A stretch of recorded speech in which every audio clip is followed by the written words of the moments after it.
नमस्कार, मी अपूर्वा सोनार. नवरात्री स्पेशलमध्ये आणि Savitri India news चॅनलमधील माझ्या सर्व सखींचे या सदरमध्ये हार्दिक हार्दिक स्वागत आहे. आज माझा गोड आयटम आहे. रोज मी उपवासाचे पदार्थ करतेच आहे, पण आज मी त्याला पर्याय म्हणून थोडासा गोड आयटम करते आहे. तर आज माझी आहे रताळाची खीर. तर यासाठी काय काय साहित्य लागणार आहे ते तुम्हाला सांगते. हे जे उन्हाळ्यात रताळे येतात किंवा ओले केले तरी चालतात, पण माझ्या इथे वाळून ठेवलेले आहेत. हे उन्हाळ्यात रताळे आदले ते उकडून घ्यायचे, त्याचे साल काढून डायरेक्ट पॉलिथिनवर उन्हामध्ये किसून घ्यायचे आणि वाळल्यावर हा किस असा होतो. म्हणजे हे आपण वर्षाच्या 12ही महिने स्टोअर करून कधीही खीर करू शकतो. तर हा तसा किस आहे.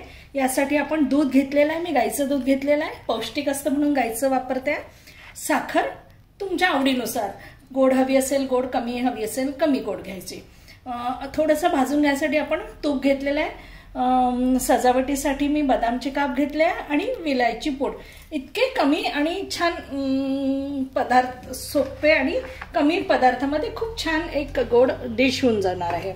यासाठी आपण थोडं, मी आधीच तापायला ठेवलं आहे पॅन. मी तूप घातलेलं आहे आणि ह्यामध्ये छान असं खमंग भाजून घ्यायचं आहे. खूप छान भाजता भाजता याचा स्मेल पण खूप छान येतो. अगदी शिरा पण करू शकतो किंवा ज्याला खीर स्वरूपात आवडते त्यांनी खीर पण केली तरी चालते. हा भाजून झाला, फार पटकन भाजून होते ही. आणि ह्यामध्ये आता लगेचच आपण दूध घालायचं आहे.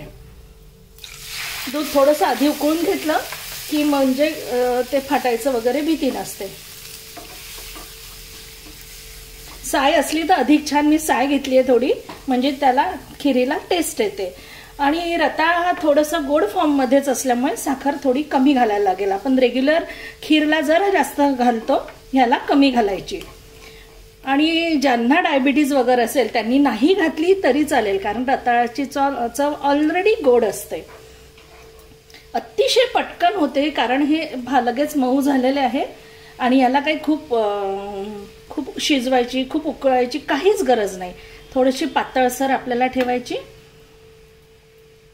फार लवकर मऊ होतात हे.